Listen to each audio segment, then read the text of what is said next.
others may find it. And yeah. Hey, you know what I'm happy about? Right off the bat, let's just start with this. I'm happy that I don't have to ring this stupid bell. Nope. It's staved off for just a short period of time here. I don't have to ring the bell because Noles did get a win over the weekend in basketball in a game that I attended and enjoyed. Yeah, is that entirely accurate, though? I think you do need to hit the bell because on Friday night we did get a commitment from a transfer. Yeah, we did, and it was real big news, and I kind of thought about going back to that night and then leading us through the weekend through last night's crazy end to the Chargers-Raiders, and we'll just kind of tackle the timeline that way. Yeah, I feel like you could do a verse like we didn't start the fire to catch us through. Jared verse basketball. No, don't want to do that. Don't want to do that. I'll start. Okay, for you. There you go. That's it. John Carlson walks him off. It's a quick one. All right, so Jared Verse did commit. Remember last week while we were doing the show, a lot of you in the chat were immediately asking, hey, did so-and-so commit? Did Jared Verse commit? Did he commit? And we couldn't, there was no end to the questions. Well, the answer is yes. Yes, he has now. And there we go. All right. So it's less about, okay, so the player, it's exciting to get the player. You guys are aware of the resume. You guys are aware that this was somebody Florida State coveted greatly and needed, because when we talk about what's lost from last year and the effort to take a stride forward next year and to grow into where, we're not having losing effing seasons, then you need to replenish what you lost on that defensive line, in particular at defensive end. And so Jared Verse was very, very critical to get a yes from. And I don't know that everybody felt like that was certainly a sure thing, right? This was a highly competitive effort from several big-time programs to get a player who was, speaking of productive, highly productive, obviously. And so now you look at that guy and you say, all right. Physically, it's all there. But here's what I liked. I liked what I heard from the young man. I've already liked the tape. I like what I heard from this dude. This guy sounds like a damn football player. We may have 2 for 2 off the edge with commits from guys who get it between the ears, who get what it means, right? Yeah, you could even say 3 for 3 if you're Keir Thomas, right? Looping Keir Thomas in the discussion. You're right. The thing I like about it, though, is that number 3. 3 years of eligibility. Correct. This is not a rental player. This is somebody who, listen, if he you shows out in for 2 years, for 2, right? Yeah. But that's the key here. Is this is not just a transfer portal that's only used for grad transfers for one fall. No. There's time for development, mix and match. And this is a player who can mix and match on the defensive line as well. Not just Fuller, but I think Verse can be moved around as well based upon down and distance. So, that's a huge get.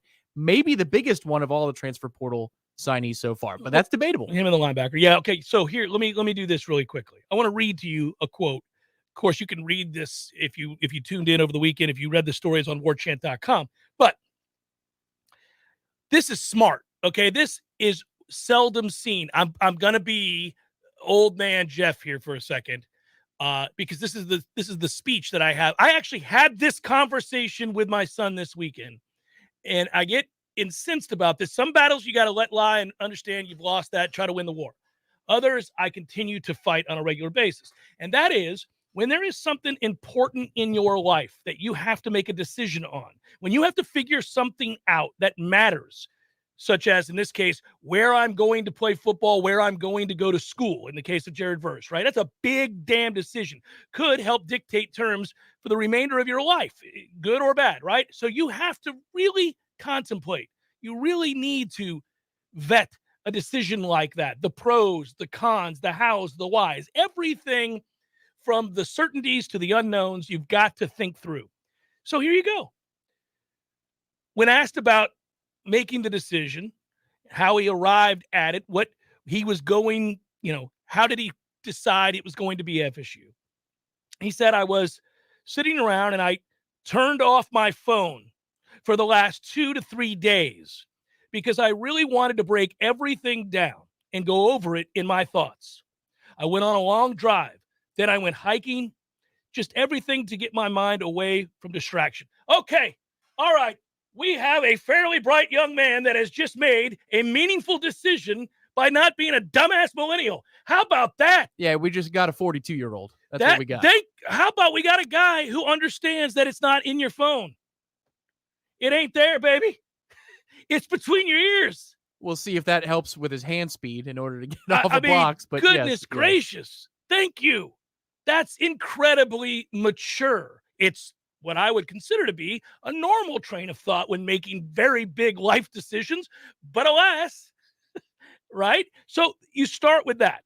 Then he says, I came to my decision. It's definitely Florida State.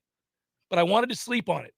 I wanted some more time. I was sure it was Florida State, but I wanted some more time to think about it. So I slept on it, and I woke up in the morning, and I was even more fired up about Florida State than when I went to bed.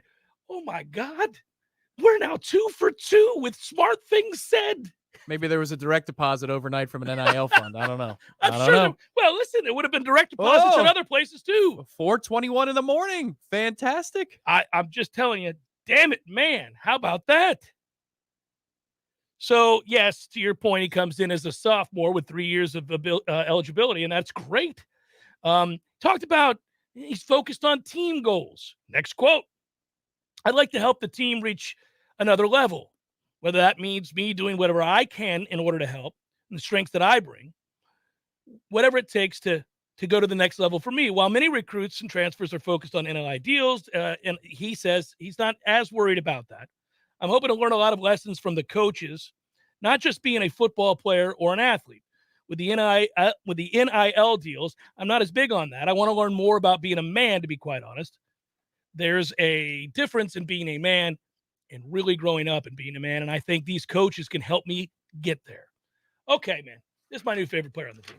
This guy here. This guy. Here we go. We got to make sure he can play. Yes, we have to make sure he can play. That's the given with every single kid we've ever recruited. That's, of course. But usually you're the pump the brakes guy. No, you're sold on his worldview. Well, I'm sold on his maturity.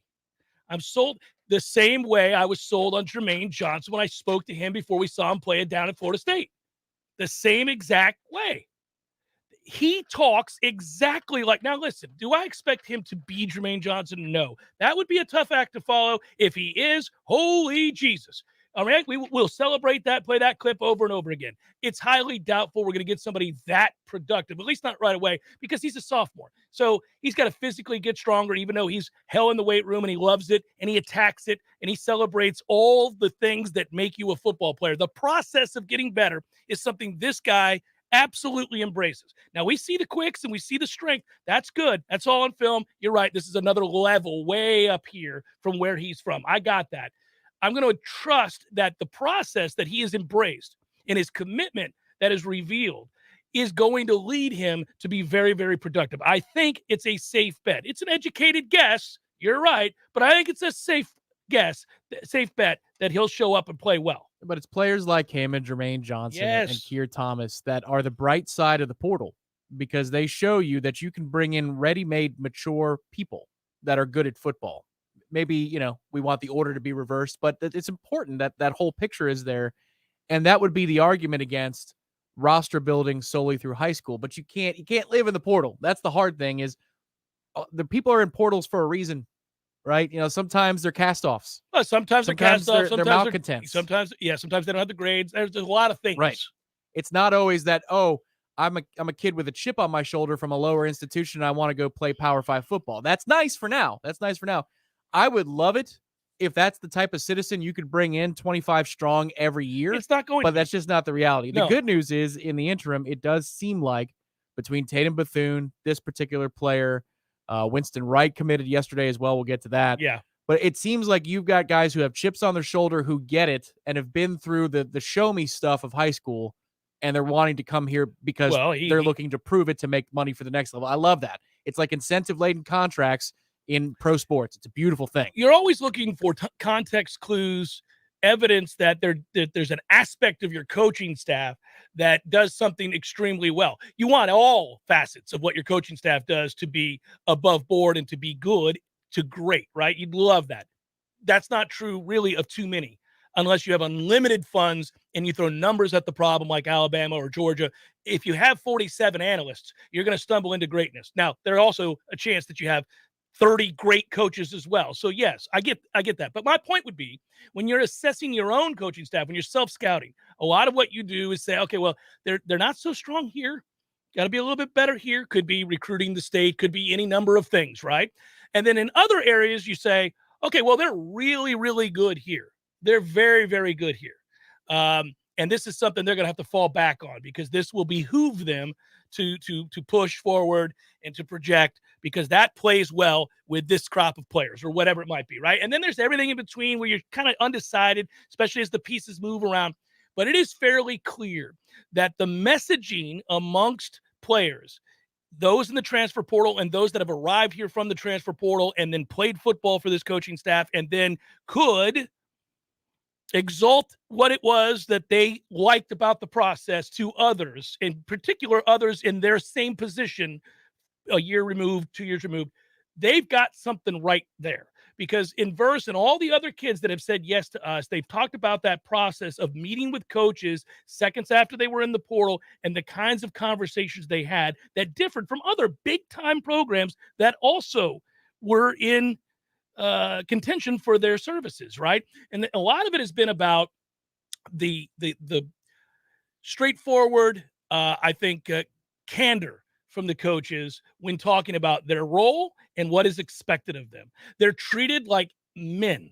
They're treated like young men who are capable of understanding something more than fawning, something more than just what you get when you're a high school recruit and everybody has to be head over heels for you in terms of praise in social media and all those other aspects that we see what players want on Twitter and everywhere else. But what's critical about that is this staff is consistently, no matter who the assistants are, is consistently one of the first 2 or 3 that players hear from, these players in the transfer portal.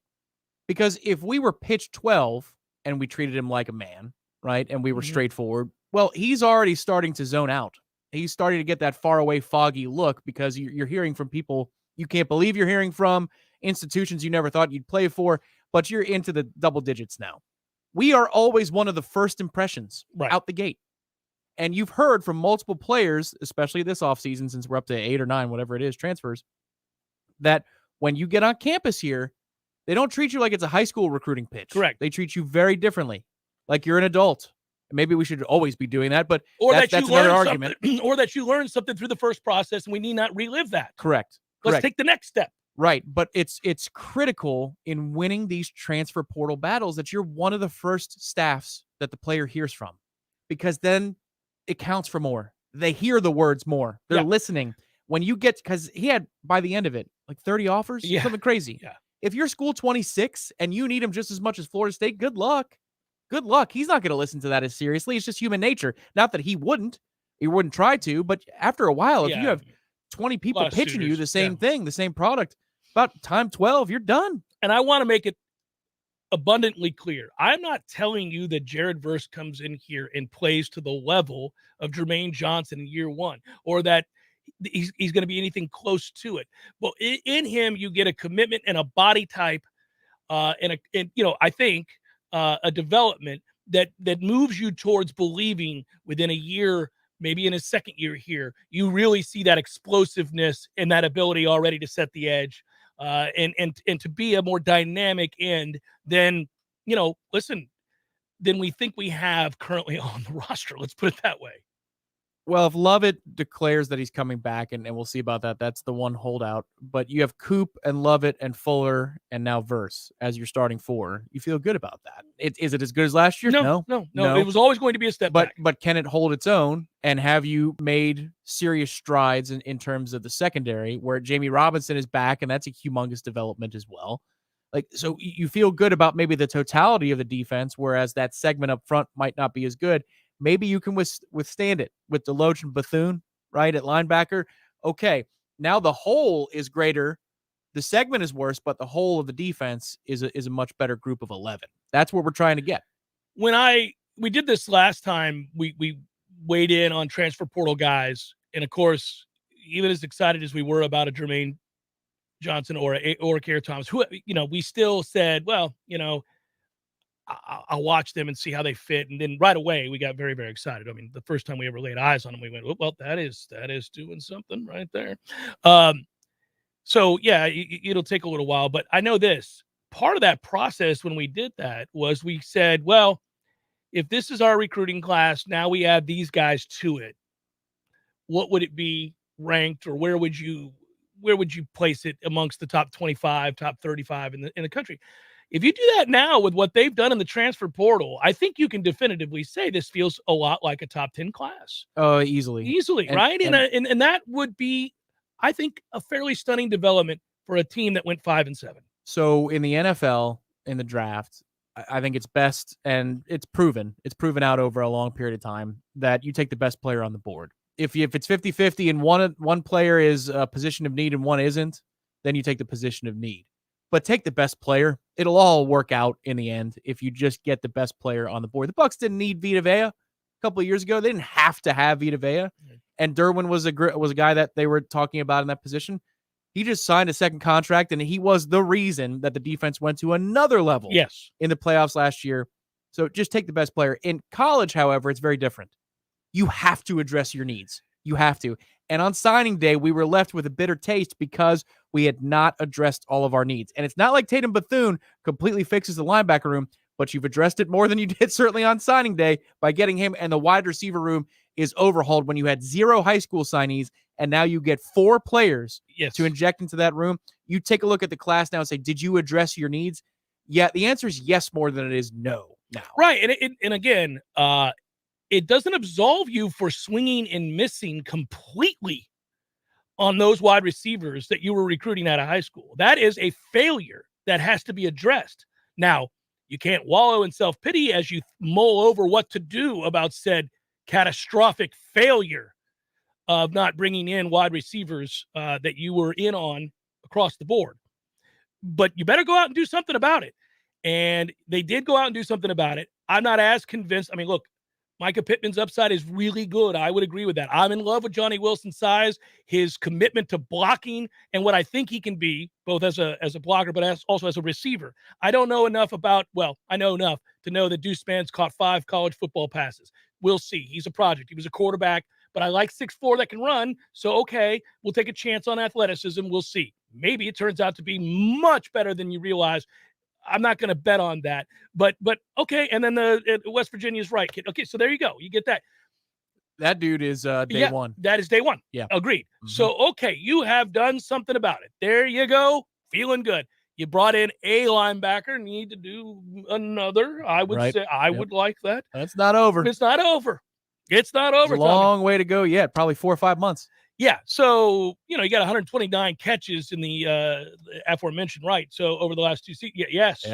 Watched as many snaps as I could find without having to go through ESPN on YouTube yesterday. He will win one-on-ones in the slot. Yeah, it's a miracle. How about that? Not always, but imagine win enough of them. Scheming some one-on-ones as we did all of last year and actually have somebody win that matchup. All right, next we address, first of all, the basketball win, because there was an eye-opening thing that occurred that gives them a fighting chance, albeit they're on the outside looking in, but a fighting chance as we progress to maybe tell the ding-ding to keep on going. Let's just you keep on driving. Now, those are strong words. It's unlikely, but there was evidence that it's a possibility. I went into the game saying 0 chance. Not about winning that game, particularly against Louisville, whom we freaking own now. But beyond that, if there was any doubt, my God, touch your toes, Mr. Mack. It's embarrassing. Roll on in here, limbered up. I hope every single time you see the garnet and gold, and then the NFL games. Jeff Cameron, Show 93.3 Real Talk Radio, Warchant TV.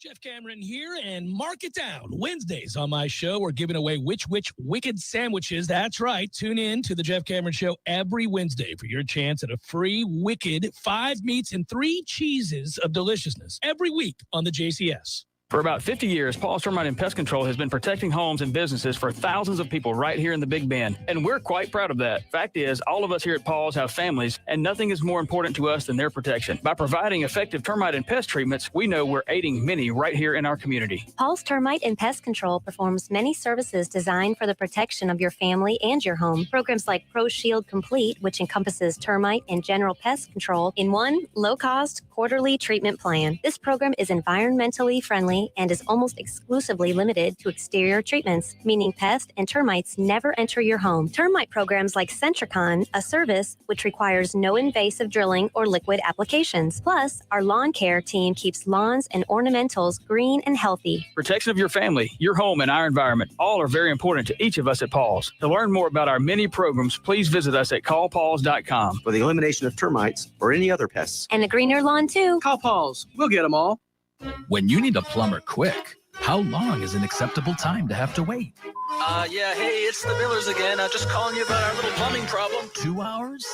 Hey, we were hoping you can get here soon because the water is getting really bad. I mean, please hurry. 4 hours? I know you said you were on your way, but, honey, tell the kids to tread water. 8 hours? Don't worry about us. We're fine. At M&L Plumbing, you'll never have to wait long for quality, dependable service, right when you need it. At M&L Plumbing, we listen to our customers, and our qualified technicians aim to achieve 100% customer satisfaction. So the next time you need plumbing work or repairs, think of the name M&L Plumbing, your local plumbing experts, commercial or residential.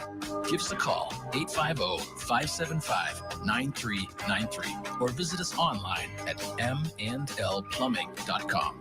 M&L Plumbing, for all of your plumbing needs.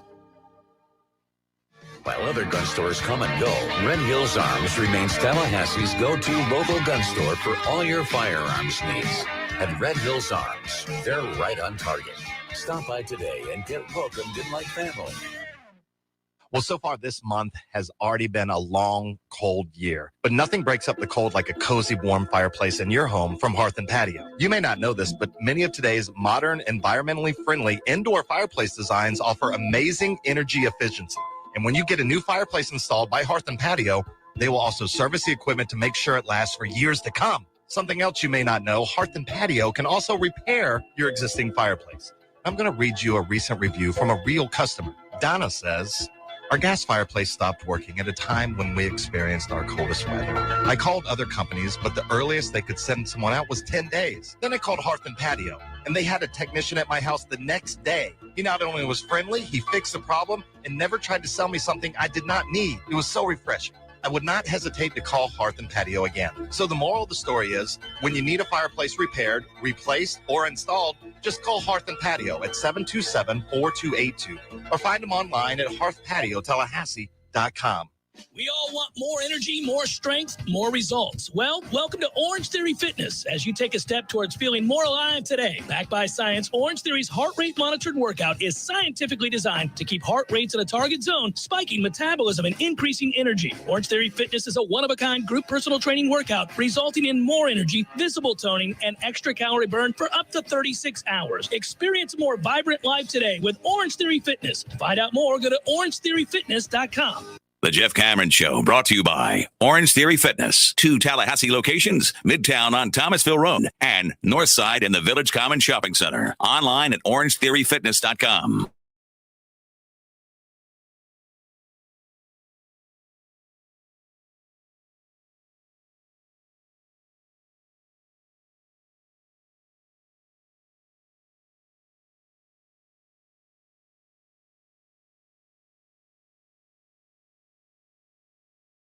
As hopping as it has been over the last several years. We know why that is. Team hasn't played up to that standard. I think there's less enthusiasm surrounding, obviously, what the potential for this basketball team is. And so that's going to have an impact on attendance. It's going to have an impact on the fervor around being at TLCWC on a Saturday night. But I enjoyed it. Was there at the Vista. Thanks to our many sponsors and friends. It's a great time. We enjoyed it.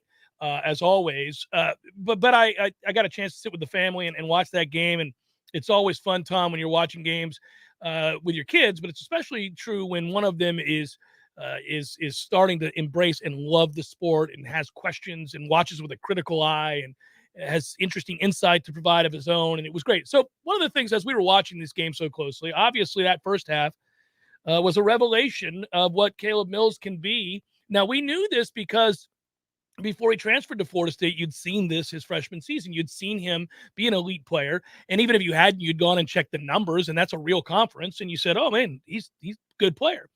But he's been hesitant to really be a kind of a takeover guy, a guy that has the ball in his hands and looks to create offense and looks to attack the rim and really kind of becomes, if you will, the focal point of your offensive possessions. And I think that's out of deference to some veteran players. Also, stylistically, it's out of deference for the way Leonard Hamilton wants to win games. See our last couple of first round draft picks coming off the bench.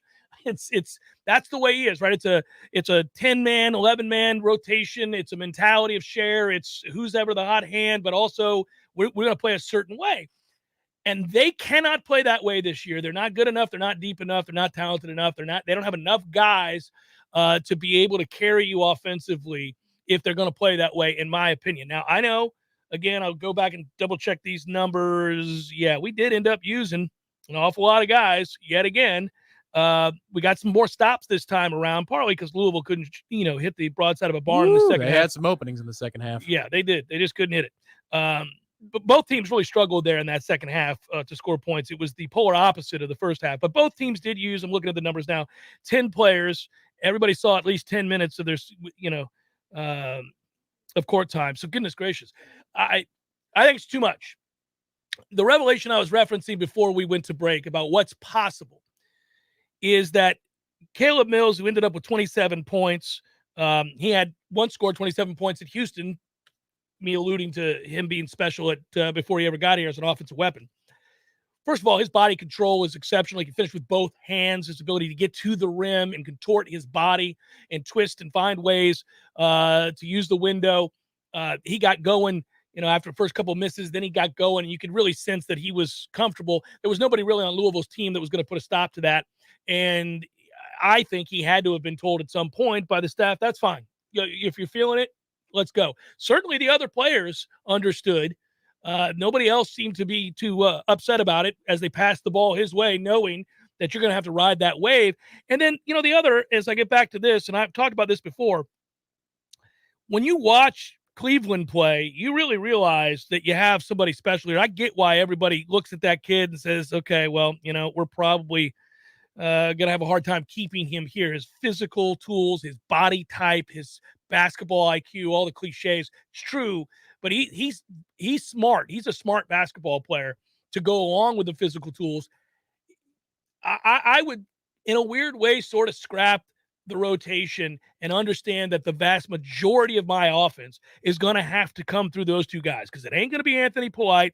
Malik Osborne right now is playing out of position. Raekwon Evans is fairly useless. Wyatt Wilkes did hit a couple threes in the first half. Hallelujah. Naheem McLeod, all right, but you can tell these guys that aren't going to control what you do offensively. You got two guys that can, and maybe we'll see as Worley gets more comfortable, and he started to look better late. That was nice to see his development. Obviously, he's a guy with a lot of tools, so you're gonna want him to work through that as this year plays out. But pretty much you've got two guys that, if they want in a given night, can drop 20. Yeah, I think, just looking at that second half, there are a couple of things that happen. Number one, Louisville has some open looks that we generate or we fail to defend early in the shot clock and late in the shot clock, both. Including a layup in which we don't get back. Right. Yeah. There's a lot there where Louisville can rack up, what do you think, an extra 12, 14 points that half without much effort. Well. But then we missed our free throws in the beginning of the second half. Yes. Couldn't make a single one. Thankfully, Malik and Anthony both hit big free ones throws late down the stretch to help, finish off the cause. But I look at that game, and Chris Mack, his press conferences, I love them so much. I didn't grab any audio from he's today. damn tired of seeing us. He was asked about zone. And he's like, Florida State has had problems with zone. Did you think about throwing some zone at him? He goes, well, yeah. The first half we did, might not have looked like it, but we did play some zone. Didn't do much of anything in the way of stops. Yeah. So, no matter what we did in the first half, didn't matter. And he said, thank God Caleb Mills was in foul trouble, or he might have dropped 50 on the night. But that's the interesting thing. Actually, to me. Caleb Mills was not in foul trouble until late. And this, he's quoting Chris Mack. This drives me nuts. I'm sorry, you gave me an opening. He's sitting for 6 minutes while Louisville goes on a 12-2 run, and he's sitting with just 2 fouls into the second half. Look, man, come off that nonsense. Well, but here's the thing. Clearly, they're trying to develop other facets of the offense on the fly in games, and it gets into danger mode because the way they fed the post in the second half. I get it. Now they want, because their system has required that, they want to have a big man that gets somewhat Naheem, developed. Malik, whoever it is, but they were feeding the post, and it was clear that there was an edict at some point that we've got to get this part of our game going. Yes. Okay. So what you end up doing in a situation like this, and I get coaches and players alike, you're probably arguing for the big picture and saying that if we do not develop a big man and get them somebody in the post that's comfortable playing there in meaningful minutes against teams that have a post presence, we're always going to lose those games. So we got to work on this. Okay. Because they're looking down the line. I'm saying I kind of want to save the season and keep our NCAA streak going. So we're weighing the two things here where I'm like, that's great. Yeah, meanwhile, Caleb can most certainly check into the scorer's table and at least be a part of that offense and integration on the floor. And he could see for himself if it works or not. Because wouldn't you think the post would be more valuable if Caleb was on the court? Because you'd get better matchups. But the thing about it was, even though we didn't hit any free throws, it felt like for the entirety of the first 12 minutes of the second half, that's where we did rack up fouls on Louisville. That's where they did get into foul trouble. There were a lot of tight whistles in the second half, and a lot of it was on entry passes alone. Basketball officiating in general, while very difficult, is also sort of no rhyme, no reason. I more than almost any other sport. It's just like 9-2, then it was 9-8. Half the time it's just a 50-50 call, and you're kind of like, okay, that guy's feeling this today. I guess everything down low is going to be ticky-tacky. Or not. You know, it's like from game to game, there doesn't seem to be sort of an understood through line of how they in each league want things called. Oh, and there's no hope for that. That's never going to be because we've waited for it forever. Robot umpires in the strike zone, that's coming. In the next 5 years, I feel it. I feel it in the air. That's going to be a thing, and we don't have to worry about Angel Hernandez anymore behind home plate. He can mess up a call at second, but never behind home plate. In basketball, you're always going to have that. Hey, did that fat-ass West get out of the baseball after this past year? He broke the record for most games umpired. Did they get him out, though? I doubt it. I keep waiting for him to pass away in the offseason because he's 750 pounds and he never does anything but eat in the offseason, clearly. And this past year, said a bunch of dumb stuff, and I thought, well, surely he's going to die. And I'm not rooting for it, but if it happens, it happens.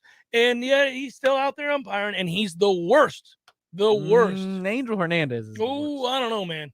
West is looking to throw you out of the game. Every night. I feel like once if you're on a 4-game, he retired. He did. Thank God. Oh, there you go, Matthew with the assist. Good job, Matthew. Man, it's Eagles hate week on the program too. Matthew's got to take part in it. Yeah, I guess. I don't know. We got to get to the NFL, and then I've got to get. You know what? This is to me, it's a damning statement on tonight's national championship game. Mm-hmm. It doesn't feel like we've gone out of order so far. I know. Well, I mean, this is a central themed show with Florida State, but we are never afraid to venture off down other paths if there's nothing of any interest going on with Florida State. Not that Joe West was part of the order, but yes. No. Well, I just thought you were talking about umpires, and I hate Joe West, and I just like I don't have to see his fat ass anymore. That'd be great. That's just an aside. But yes, it doesn't feel like we're out of order to wait on the national championship game, because at the beginning of every season you can be like, well, it's Alabama versus somebody. We all just nod our heads. Yes, and I'd be right, unfortunately. Chef Cambridge 93.3, Real Talk Radio, Warchant TV.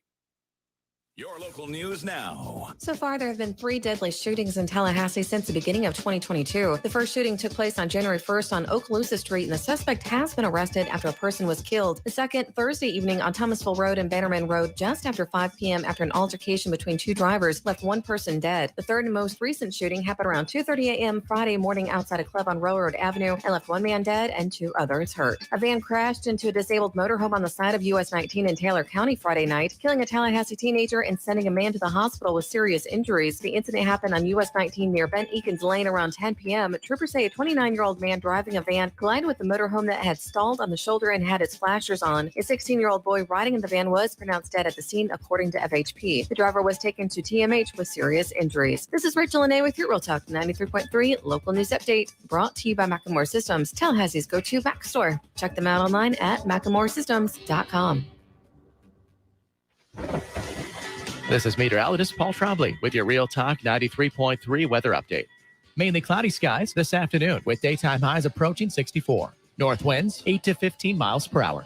Lows level off around 38 tonight, partly cloudy. Daytime highs approaching 57 tomorrow. Lots of sunshine outside. Highs level off around 59 Wednesday under cloudy skies. 62 Thursday.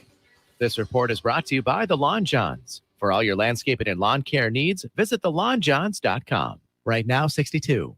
There was a time when a person's word was enough, a time when a handshake meant something and integrity really mattered. Farm Bureau Insurance continues to live by these principles. That's our pledge, and it hasn't changed since the day we got started.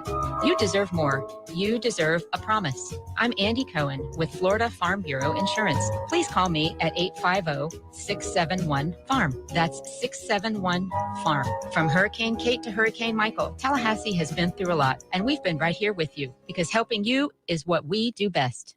If you weren't the owner of Gordo's and all those wonderful restaurants, Eddie, what would you be doing? You know, I think I'd want to be I don't know what I'd want to be. A boat captain or a cowboy. You know how to use a lasso? No. You'd have to do that if you were a cowboy. Yeah, but I've never even been on a horse. It's not my place to be on a horse. I agree. And the horse thanks you. Gordo's, bringing the flavor and flair of Cuban food to Tallahassee since 1996. Here's what you missed on the Greg Tish Show. Charlie Crist, he's running for governor. To mention the governor, I'm tired of it. I'm sick of it. And we see it in presidential. We see it all the time. It's the new norm. We even saw it in local that it should be. It's like, hey, I'm running for this local But seat. do you understand? I heard a statistic that like half of our population reads at like an 8th grade level. And what is the other Half two-thirds rate does. at? That means almost half does not. You're right. The Greg Tish Show, Monday through Friday, 6 to 9 a.m., only on Real Talk 93.3. The Jeff Cameron Show is a production of the Warchant.com Multimedia Network. Check out Warchant.com today for the latest news inside Florida State athletics. That's Warchant.com. Now, back to Jeff on Real Talk 93.3.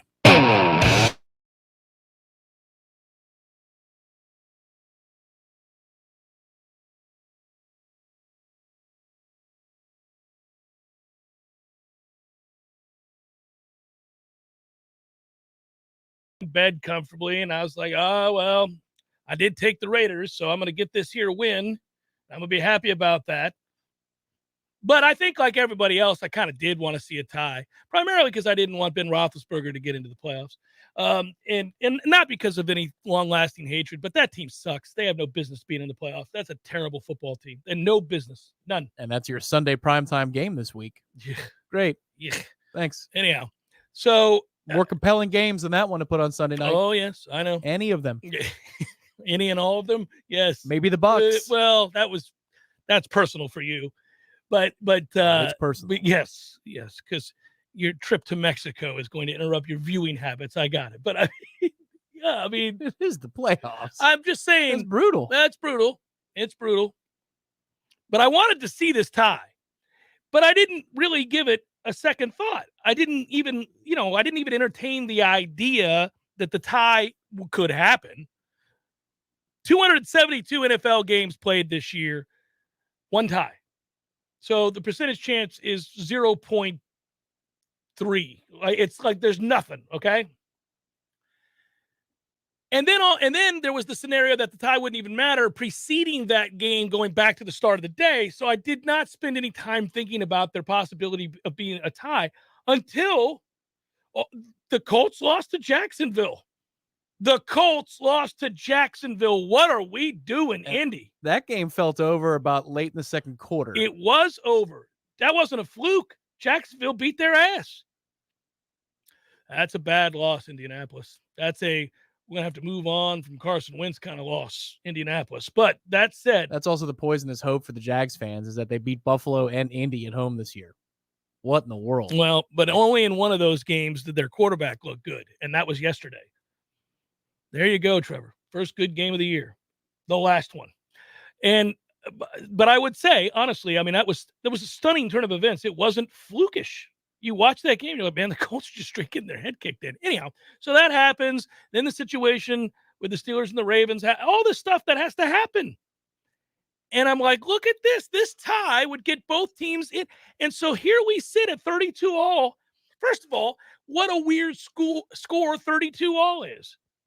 Like, it's just a strange score. If I said there might be a tie in a game, I'd say pick a score. You'd never go 32-32. You wouldn't do it. You might say 31-31, 24-all, 27-all, 49-all. You would never say 32-all. So there we were. And we didn't get it. Yeah, it's tempting to say because of the timeout. I don't think so. No, what I'm about to say is that I'm off Staley. I'd fire him. Yep, you're done. Yeah, I'd fire him. You're done. If you're going to be that forward thinking and you have the game on the line, you tied it with no time left on the clock, that defense is done. Yes. I know your offense is as well, but that defense, the Raiders defense is exhausted. Yeah. Go for the win there. Yeah, also you want to go 4th and 1 from your own 19-yard line, you better go for the 2-point conversion to make the playoffs right here, right now, because 10 minutes is forever. Yeah. And coin flips are 50-50 last I checked. Go for it. Also, what ended up costing them the game is the thing that has cost them a lot of games this year.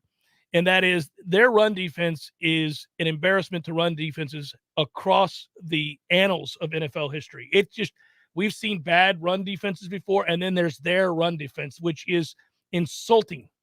It's insulting when I watch them try to stop the run. It's ridiculous. And he's a defensive-minded guy. Now, on the other side of the ball, you've got a generational talent at quarterback, and you didn't make the playoffs. Get the hell out of here. That's problematic. Well, you're running the Saints offense with Drew Brees' bad arm. That's what it looks like.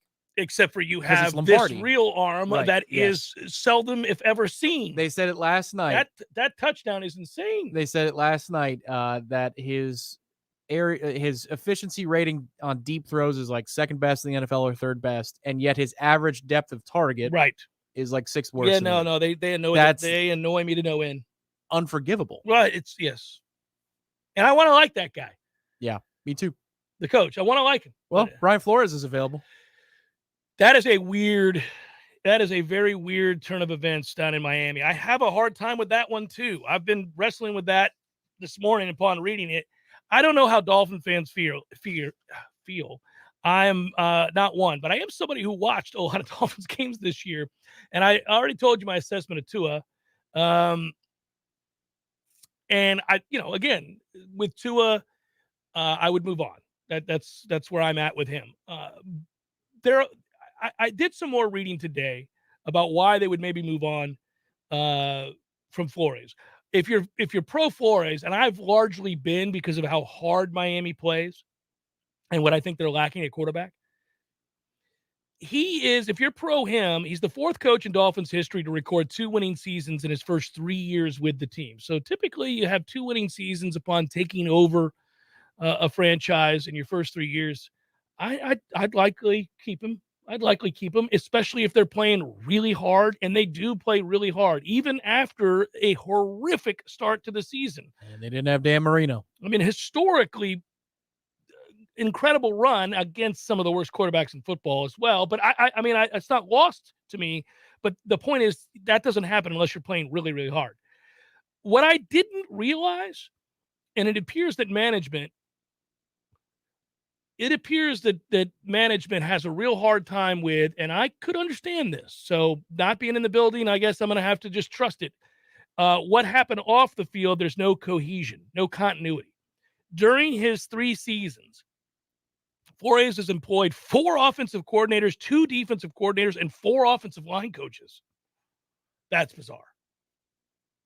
That's problematic. Something's going on behind the walls of the building. Right, yeah. Maybe he's too controlling and something's up. I'm done. Yeah. I mean, that's crazy. I mean, you're there 3 seasons and you have had 4 offensive coordinators, 2 defensive coordinators, and 4 offensive line coaches. Something's wrong. You still go over 500 with Tua and Fitz, I agree, the past 2 seasons. That's unbelievable. Well, but you're doing the scale here. At least it's not all one side of the way I viewed it. I had it wrong. I was all Flores. I was like 90%. You got to keep Flores. Why would you keep Flores? I don't see any. What are you doing here? You read that, you're kind of like, well, maybe there's something else going on here. Maybe he's hard to work with. Could be. It would appear. So is Bill. Belichick is his mentor. Yeah. Well, bottom line is, but the difference is with Bill. Just don't go 1-7 next year, and you're going to make the playoffs or whatever. It was 1-7, I think. Yeah, 1-7 start. Tonight, I couldn't cash the Dolphins this year with my pizza money, with incredible odds coming my way when I put that money down for them to make the playoffs, and they came that close. But tonight could see the realization of the plus 900 I had with the Dogs. With Georgia before the year began, I saw that value, the value with Utah in the Pac-12, a couple of others. Some have hit, some have not. Win totals, we all have those at the start of every season. I've won my fair share. I'm plus money this year, so that's all well and good. But the plus 900 would be a nice, and I say this out loud and people roll their eyes. It's a little less about the money and more about the jumping on the plus 900 early on. That's the thing is those bets, those futures bets are the best kind. I learned that last year. And not because you're going to hit them more often, because they provide you more entertainment week to value. week, buddy.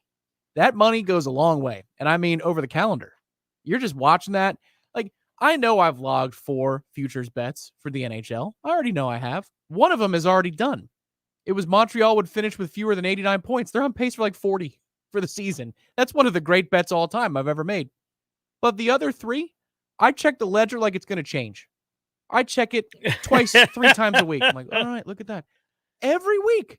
I love futures bets for that reason. I, too, have Georgia tonight. Yeah. Not for as much, but a little and something. not for those kinds of odds. I got them at 600. I was about 2 days late, but that's all it took was about 2 days. It switched quick. Yeah. When I saw plus 900, I was like, you know what? That's incredible value.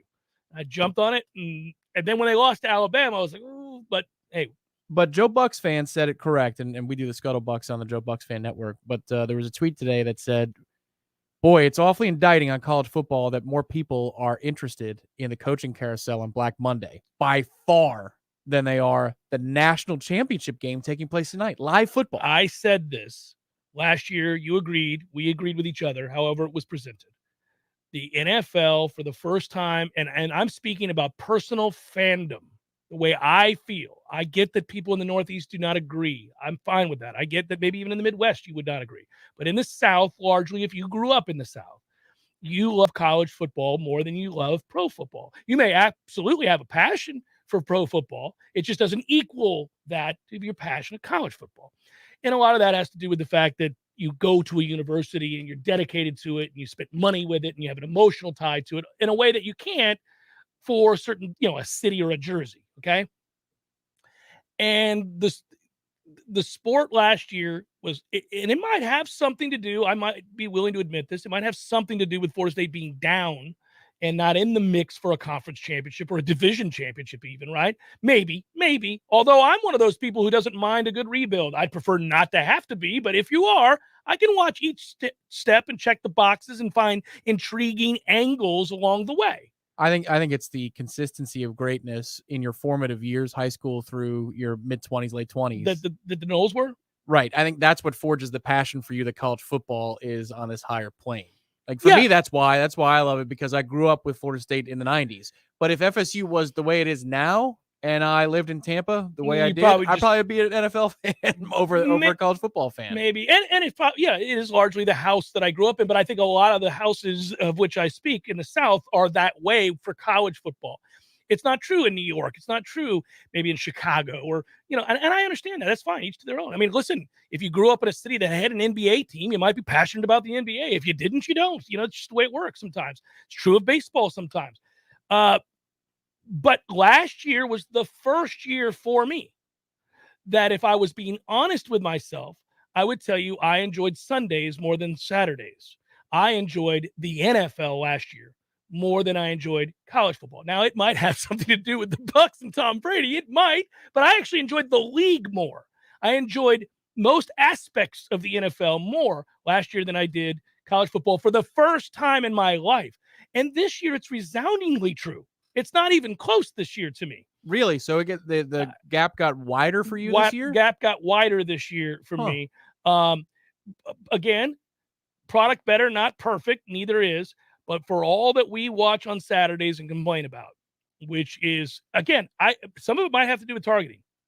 It really might. They let them play football in the NFL. Yeah. You can't play football So in I find college. that interesting because last year makes a ton of sense to Yeah, like the with NFL the more because of COVID. You never know. You wake up on the day of the game, you're like, I don't know who's playing. Yeah. I don't know who's playing. Are we even playing? Yeah, college football was weird last But, like, year. Yeah.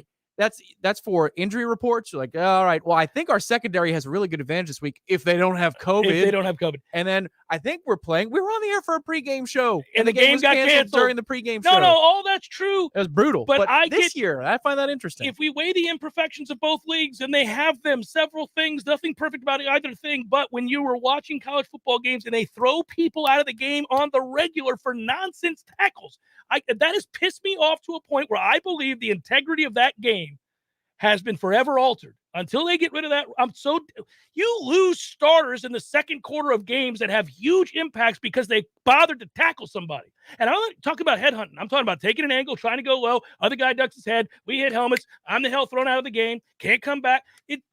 That is nonsense. It is so inconsistently officiated. To couple with what we're seeing now with all the stuff that has people greatly concerned about ability to even compete, you are stockpiling problems that people are having a hard time getting away from, including how at the beginning of every season, I can tell you, and this is not their fault. If I'm then, I revel in my frustration.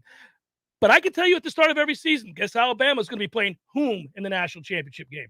It's gotten worse over the last several years. It's like LeBron on the East Coast forever. It's like, Yeah, whoever he's on, they're going to go to the finals. They're going to the We'll see what finals. the West looks like this year. And that's where the not fun his starts. fault. I mean, it is in a good way. That gets old. There's no intrigue. Here's a radical idea. How about offensive players aren't allowed to duck their head? You have to just leave your midsection. I'm not going to sit here and just take a damn hit. There you go. That's it. Well, hey. No, just get rid of the stupid. We don't want helmets hitting. Just get rid of the stupid targeting rule. It's not that hard. Rules. Get rid of that. Hour number 2, forthcoming. Stay with.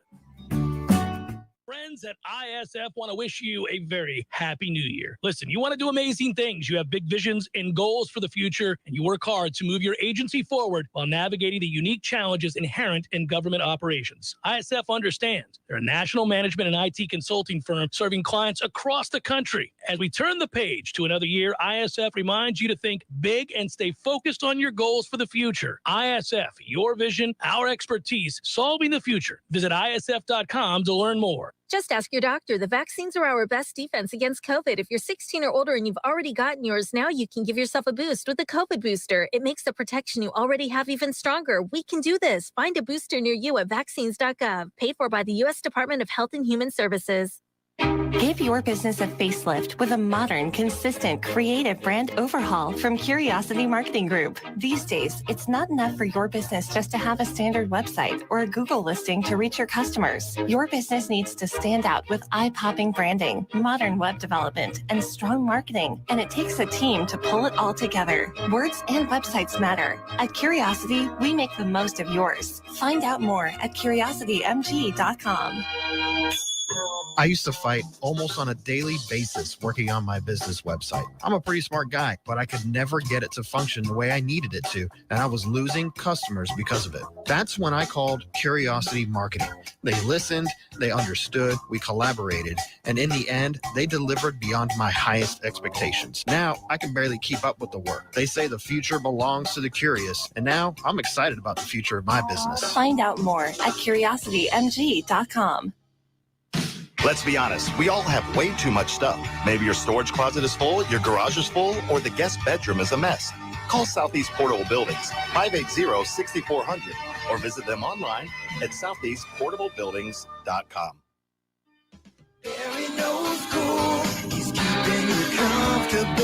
This is Kyle, Service Manager from Barano Heating and Air. Schedule an appointment from your mobile device to learn about our Total Comfort Service Program. With guaranteed same-day service, 15% off necessary repairs, and $25 berry books to use towards air filters and other products. Turn to the experts at Carrier and Barano Heating and Air. Any day, anytime, anywhere. Online at baranoac.com. Florida license CAC 1816-186.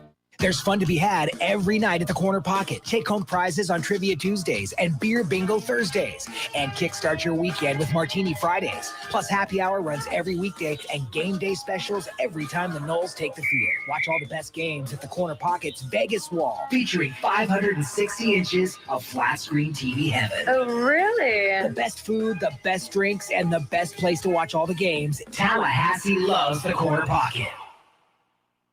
Coming up next, more of the Jeff Cameron Show. Live and local on Real Talk 93.3. WVFT, Greta, Tallahassee. Breaking news this hour from townhall.com. I'm John Scott. The leader of the Chicago Teachers Union is blaming the city's mayor, Lori Lightfoot, for a continued standoff over COVID-19 protocols. Chicago Teachers Union President Jesse Sharkey says the union and district remain apart on a number of key features, including more testing and lower thresholds to shut school down for in-person instruction during an outbreak. The number of people killed in the New York apartment fire has been revised to 17, but many in the hospital are in critical condition. A malfunctioning electric space heater appears to be the cause. Speaker Nancy Pelosi inviting President Biden to deliver his first State of the Union address on March 1st. Pelosi wrote in a letter to Mr. Biden, quote, "I'm writing to invite you to address a joint session of Congress on Tuesday, May 1st, to share your vision of the State of the Union." The White House did not immediately confirm whether Mr. Biden would accept the invitation. Last year, the president delivered an address in April to a joint session of Congress, laying out his agenda and vision for the nation roughly 100 days after he took office. But this year's speech will be his first formal State of the Union address, when the president typically recaps the past year's accomplishments and their agenda for the coming year. Bernie Bennett in Washington. Also at townhall.com, the wait is continuing for the Supreme Court's decision on whether to block at least one of the White House's mandates, namely requiring that workers at large companies be vaccinated or undergo frequent testing. In consumer news, fuel price analyst Trilby Lundberg says the average price of regular grade gasoline has dropped to $3.39 per gallon. Houston is the low in our panel of cities at $2.79.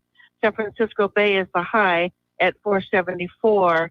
Between those, we have Atlanta with $3.35, Salt Lake City at $3.44, and also Boston at $3.44. And the average price of diesel down a penny to $3.64 a gallon. More on these stories at townhall.com. Your pets have the same energy they used to? Do they have problems with itching, scratching, a dull coat, or goopy ears? Then your pets need Dinovite. DINOVITE.com. For over 20 years, pet owners have trusted Dinovite to supplement their pet's diet. We started Dinovite, and in our first box, we noticed a difference. Dinovite is an all-natural daily supplement made from whole foods that help support your pet's immune system, digestion, skin, and coat. Within 3 weeks, he's not scratching and itching, and he's an all-around happier dog. Today's commercial pet foods are processed at high temperatures, which bakes out all the essential goodness. These processed foods can lack the essential vitamins, enzymes, and probiotics that contribute to overall good health. Adding a scoop of Dinovite to your pet's food bowl is the answer. If you love your pets as much as I do, you'll want to do what's best for them to live long, healthy, happy lives. I have 2 cats and 2 dogs. All 4 of them are on the Dinovite. You won't believe how happy your dog will be. DINOVITE.com. Your body is a masterpiece designed to heal itself from within. Learn how to maximize your health by tuning in to Phenomenal Health with me, Dr. Ryan Finn. Saturdays at 2:30. Experience true health today and call Finn Chiropractic at 386-7700. Siri, tell me a joke. The past, present, and future walk into a bar. It was tense. All jokes aside, the trained professionals at Mac & More Systems are serious about Apple products. For all your Mac repairs, call Mac & More Systems at 894-3622. 894-3622. We all want more energy, more strength, more results. Well, welcome to Orange Theory Fitness as you take a step towards feeling more alive today. Backed by science, Orange Theory's heart rate monitored workout is scientifically designed to keep heart rates in a target zone, spiking metabolism and increasing energy. Orange Theory Fitness is a one-of-a-kind group personal training workout resulting in more energy, visible toning, and extra calorie burn for up to 36 hours. Experience a more vibrant life today with Orange Theory Fitness. To find out more, go to orangetheoryfitness.com.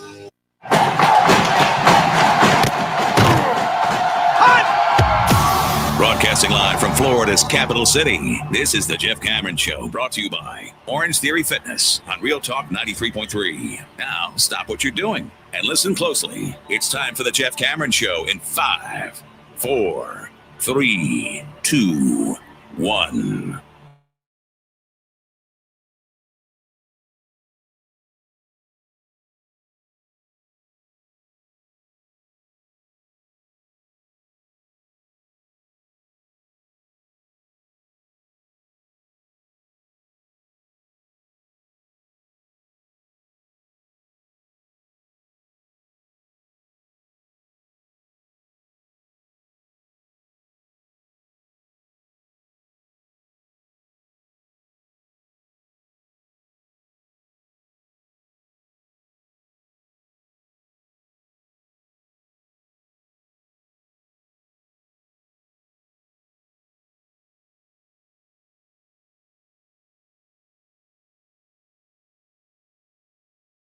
National championship game tonight seems a bit like an afterthought, but it won't be once it kicks off.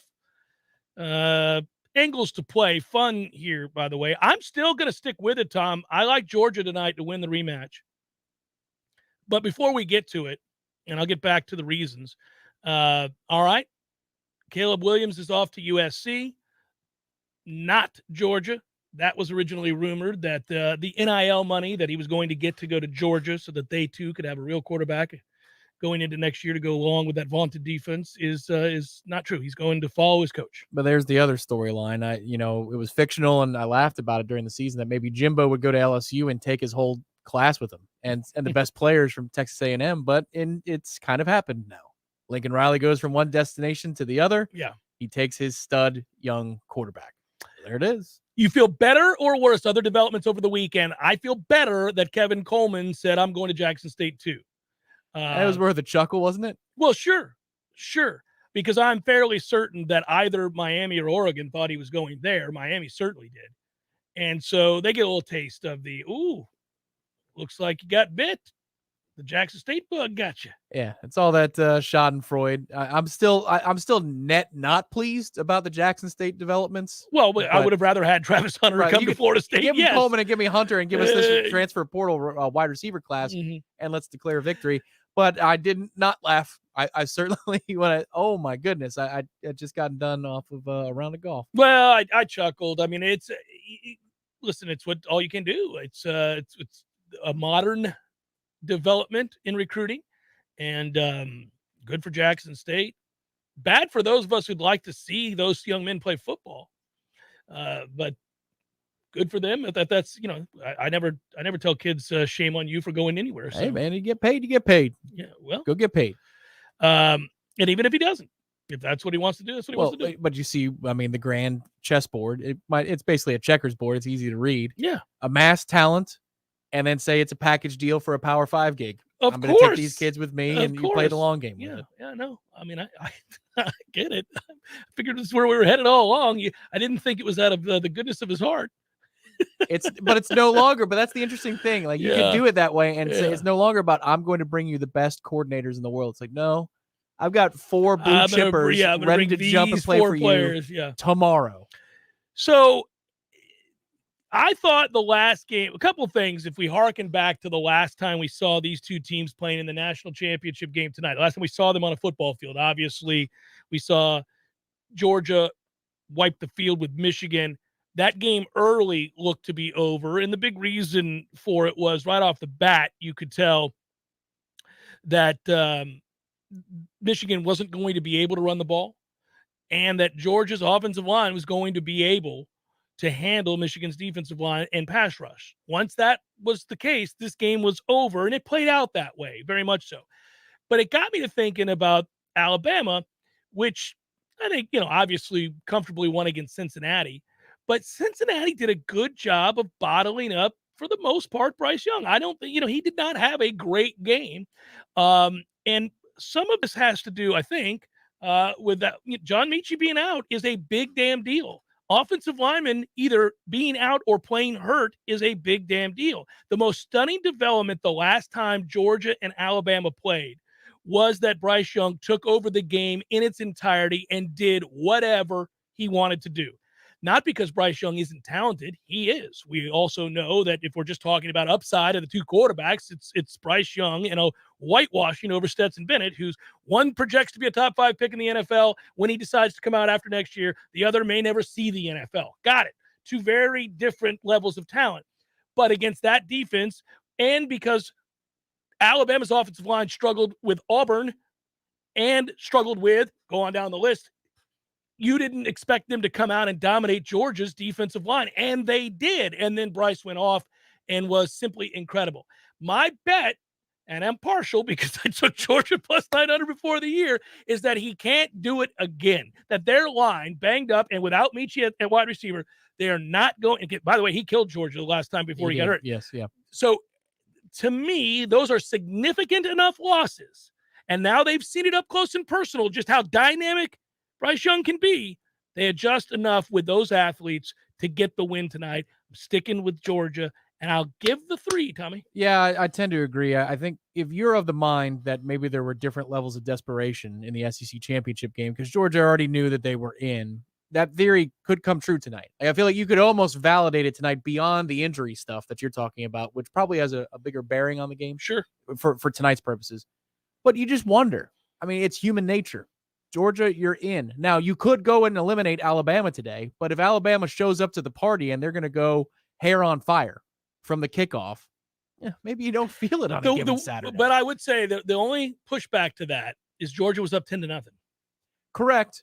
But again, you could be a front runner and start fast, and then when it's in the throes of the second quarter, you can make a decision, and you don't even know you're doing it. That's the hard part, especially with college kids in this particular circumstance. Now, if Alabama destroys Georgia again tonight, then that theory is completely out the window. I've got a hard time given what Alabama had to do and what Georgia never really had to worry about. You can't really manufacture that. I understand. Yes, it's strange.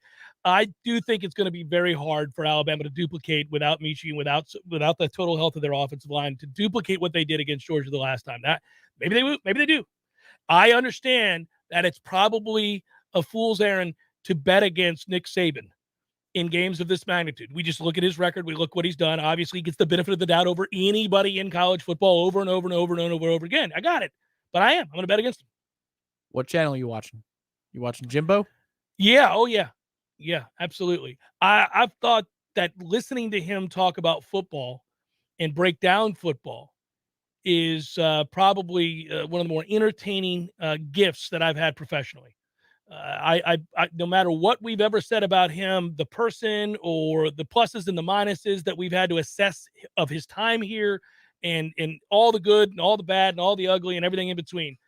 One thing that I think is universally agreed upon by people who cover football, love football, played football, watch football, take in football in all of its varieties is that if you can get past the non sequiturs and the oftentimes the stuttering mess of a conversational loop that he is and hear the message and listen to the concepts, there may not be anybody better than Jimbo Fisher breaking down why a player is doing what he's doing, why a play worked or didn't work, what the defense is attempting to do, what the offense is doing by formation, all of that.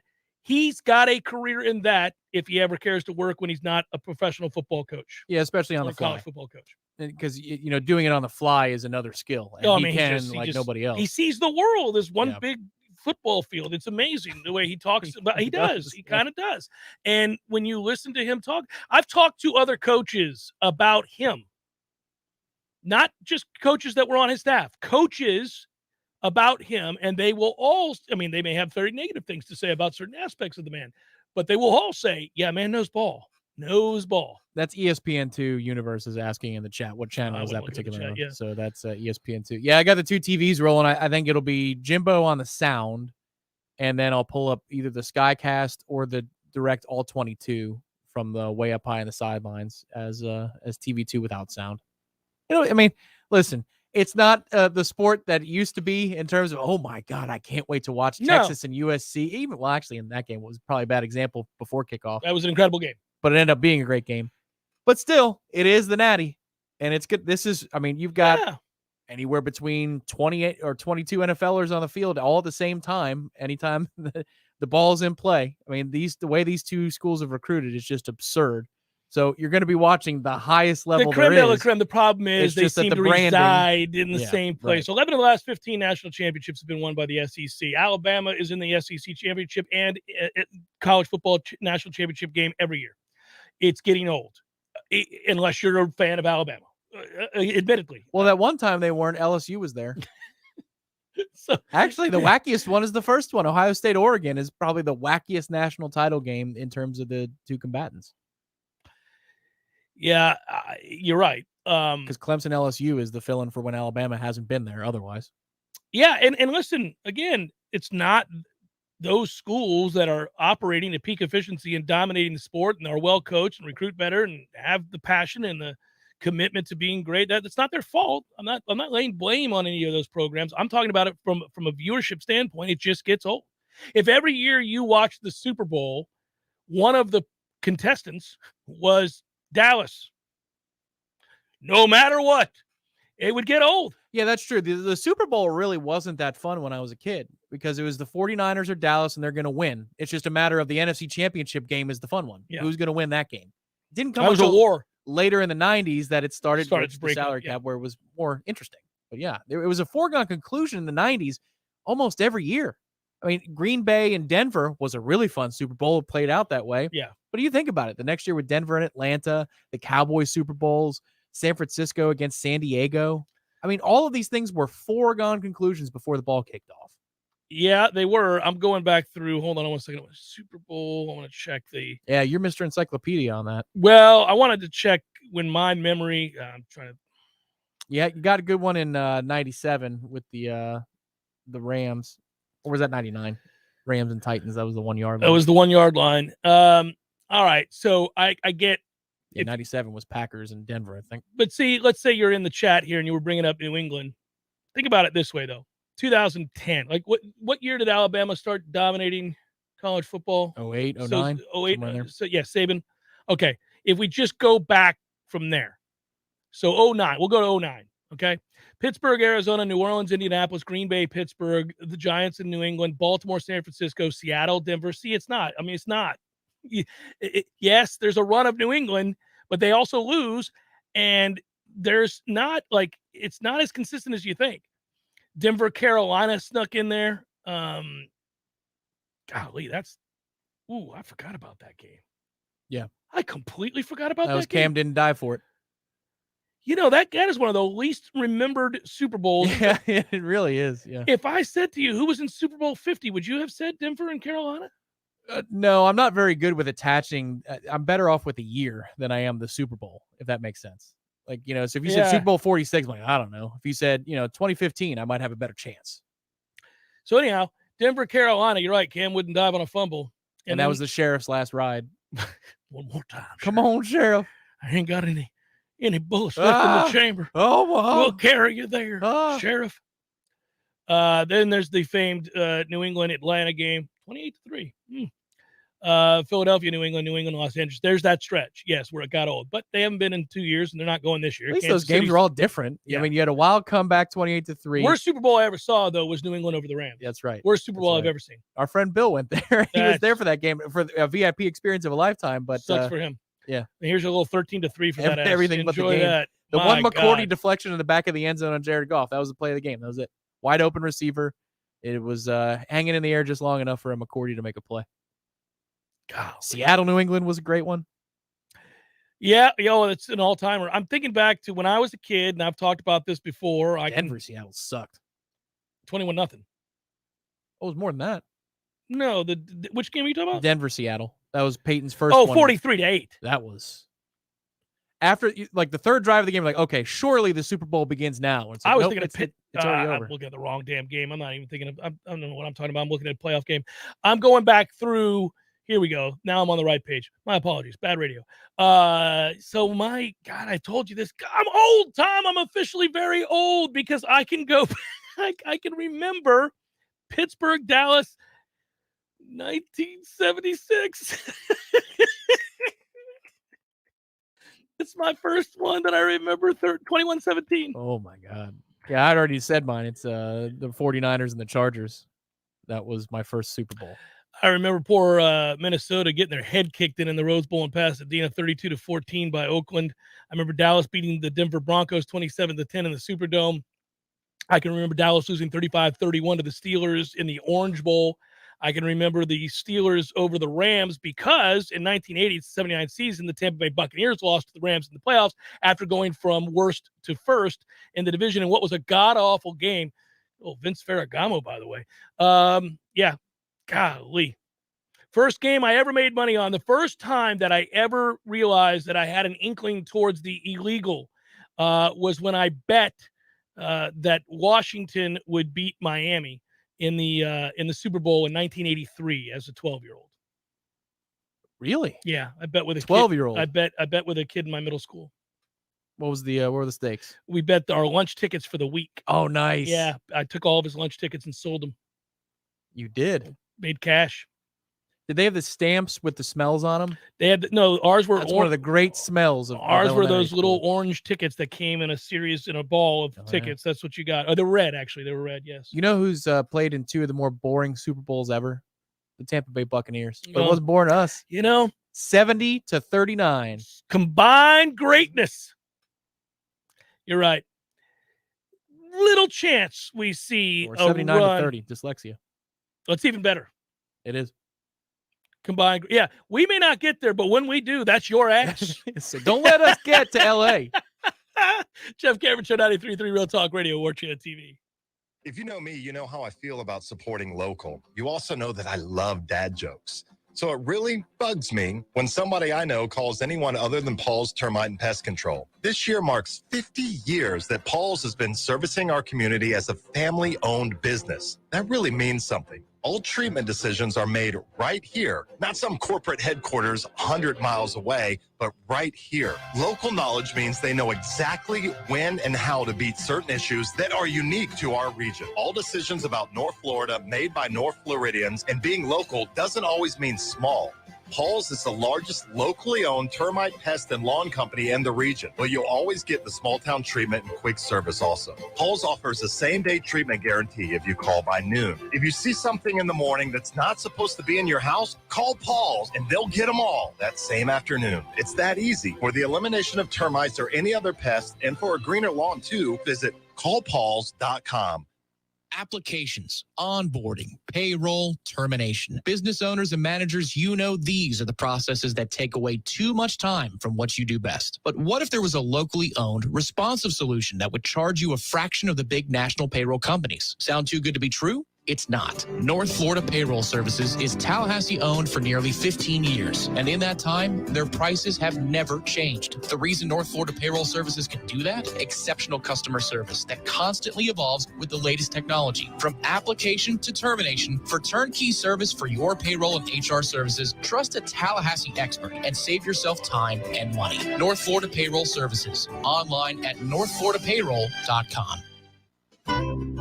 This is an insurance market alert from Barbara at Faircloth Insurance in Tallahassee. A few months ago, I asked you to contact your legislators to help stop the skyrocketing property insurance rates in Florida. Other states average 2 lawsuits per day on property insurance claims. Florida has 384 per day. The property owners of Florida are being taken advantage of, but it is not by the insurance companies. The companies are paying out 10 times the cost of a claim or more that would have been paid anyway. People are canvassing neighborhoods, knocking on doors, suggesting that the property owner may have some damage. The property owner innocently signs something that turns all control of any claim settlement to an attorney that becomes the person designated to get the claim check and who controls the disbursement of the claim payment. If we want these rates to go down, we must reach out to our legislators and let them know how unaffordable home insurance has become and that we want them to support reform that will fix the issues. This has been an insurance market alert from Barbara at Faircloth Insurance in Tallahassee. Leaky faucet, busted pipes, clogged toilet? M&L Plumbing is here for you. For all commercial, construction, and residential plumbing issues, call M&L Plumbing at 575-9393 or visit online at mnlplumbing.com. I may be Dr. Nina Ford Johnson, but I'm a mom first. My babies are my top priority, always. With COVID going around affecting Black kids at a higher rate, I'm telling any parent with kids 5 and older that ask, Mine will be getting the COVID vaccine as soon as they're old enough. The risk from COVID far outweigh any risk from side effects of the vaccine. It's the best protection for my kids and for yours. We can do this. Find vaccines near you at vaccines.gov. Paid for by the U.S. Department of Health and Human Services.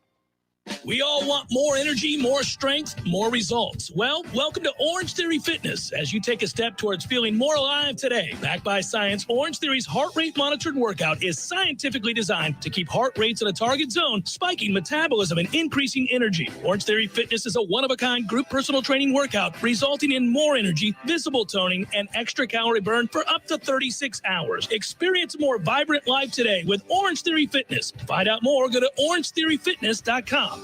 The Jeff Cameron Show is a production of the Warchant.com Multimedia Network. Check out Warchant.com today for the latest news inside Florida State athletics. That's Warchant.com. Now, back to Jeff on Real Talk 93.3.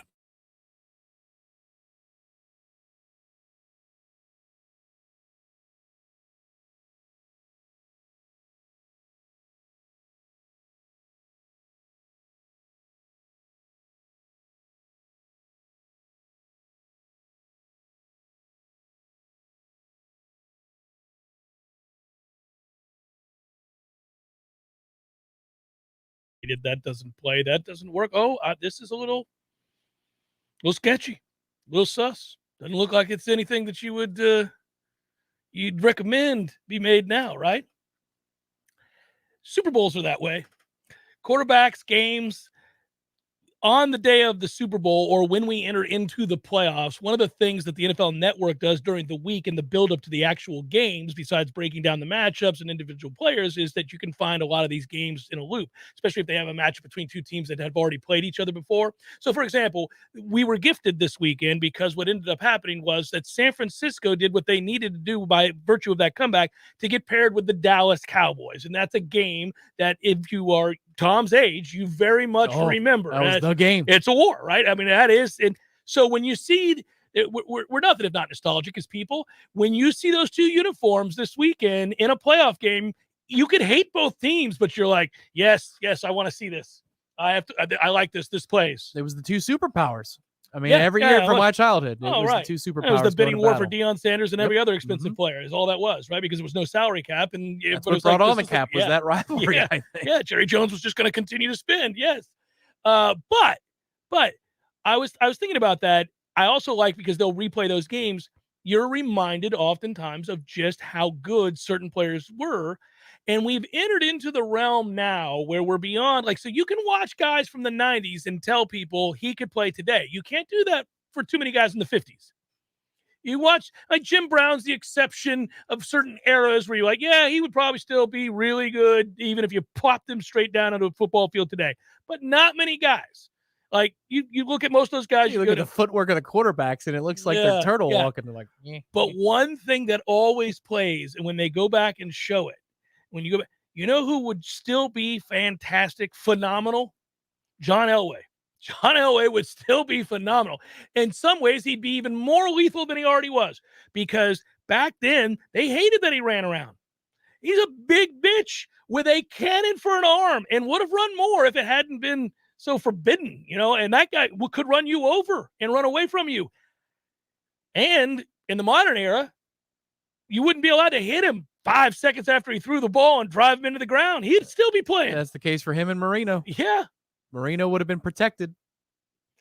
Yeah. Well, and he had the quickest release I've ever seen. So it's just something to. And Troy Aikman would have been exposed. Well, he was exposed back then, though. Well, I don't know, man.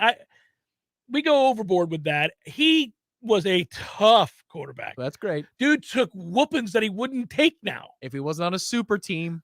But you could put him in a salary cap league. You think Emmitt Smith's overrated? I think. You think Michael Irvin's overrated? I think, well, it's the classic Emmitt Smith argument is the Barry Sanders counter, which is put Barry Sanders behind that line and tell me what numbers he amasses. Put a lot of guys behind that line. You put maybe run-of-the-mill running backs today, but it doesn't mean that just because that's true that he wasn't also incredible. Sure, but what I'll say his about college and high school careers. What I'll say about Troy, and I understand 90s quarterbacking numbers are different than modern numbers. Very, very different. But, I mean, come on. So you're on the team of teams, and that's all you can do with it? But he was on a team that went 1-15 and got his head kicked in and almost died.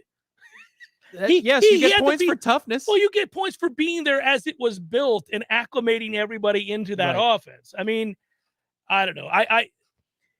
He was along for the ride. And he did a couple things. I think that would be my assessment of Troy Aikman. I think the argument against Troy would be to say that he was a good quarterback, not a Hall of Fame quarterback. But you can't say that he wasn't a good player. He was a good player. Okay, that's fine. That's fine. But that's a far cry from the way he's talked about. Part of that is his broadcasting career. He has stayed omnipresent. And so, you get tired this is also kids. But everybody loved the Cowboys in Tampa because we sucked, and I was a Bucs fan. I wore the Bucs stuff. And so you had these fair weather kids in my grade that, and I mean, this happened all across the area. It's what happens in sports. They picked the winning team. They love the winning team. But Troy was just like elevated as though he was second to the Pope, who was on the wall in the classroom. Well, yeah. It's like, hey, everybody breathe a little bit, You heard yesterday on the broadcast, and this is true, and I may have been guilty at one time of this. So I like to go back and kind of recollect people's careers and look a little closer. For a while there, do you remember? Tony Romo brought this up yesterday during our broadcast in Tampa. For a while there was this argument that Tom Brady wasn't great. He was a system quarterback. People would be like, he's a system quarterback. He's not great. That happened. That existed. It did. It existed. You could have made an argument about Brady through 2 or 3 Super Bowls and say, I mean, okay, is it about the Patriots defense or is it Brady? But as the tenure went on, he took over everything. He was the only reason they were there. Right. He was you didn't want him to screw up in their first Super Bowl win. He made a couple of plays. He made some big plays. But you didn't want him to screw up. By the end of his tenure with New England, like, he's the only reason they're even contending, because they'd be a 9-17 without him. Yeah, he was throwing the chumps. Yeah, he was throwing the chumps. It's crazy. Yeah. No, it's just we have a way of assessing people in the moment, and then kind of their career ends, and depending on what we think of their coach or their personalities or whatever, then maybe we apply our own feelings towards that guy to their career, and that's not always fair either. We now kind of have a very different thought of what is Tom Brady. And I think the same is true years later with Troy. But yes, there's no denying that team was loaded. But, Steve Young and Joe Montana played for a loaded San Francisco team too. Absolutely. Like, it's not their fault that they were there. Right. It's just let's pump the brakes on how we talk about them. You want to crown him? The crown is out. Let's talk to Ira.